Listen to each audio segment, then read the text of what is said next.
Hi നമസ്കാരം. ഇന്ന് ഞാൻ പറയാൻ പോകുന്നത് വളരെ റെയർ ആയിട്ടുള്ള ഒരു വേർഡിനെ പറ്റിയാണ്. ഈഡറ്റിക് മെമ്മറി ഓർ ഫോട്ടോഗ്രാഫിക് മെമ്മറി.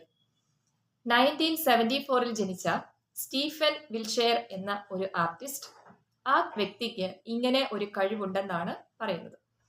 അതായത് അദ്ദേഹം ഒരു 20 മിനിറ്റ്സ് ഹെലികോപ്റ്ററിൽ ഒരു സിറ്റിയുടെ മുകളിലൂടെ യാത്ര ചെയ്തതിന് ശേഷം ഒരു പ്രാവശ്യം മാത്രം യാത്ര ചെയ്തിട്ട് അത് കണ്ട വിഷ്വൽ അത് ഫുള്ളായിട്ട് അതേപോലെ മനസ്സിലേക്ക് ഒരു പിക്ചറായിട്ട് എടുത്തിട്ട് വന്നതിന് ശേഷം ഒരു പേപ്പറിലേക്ക് അതിനെ ആക്യുറേറ്റ് ആയിട്ട് ഈവൻ ഒരു ചെറിയ തെറ്റുകൾ പോലും ഇല്ലാതെ അതേപടി വരച്ചു എന്നാണ് പറയുന്നത്. ഇതാണ് ഫോട്ടോഗ്രാഫിക് മെമ്മറി അല്ലെങ്കിൽ ഈഡറ്റിക് മെമ്മറി.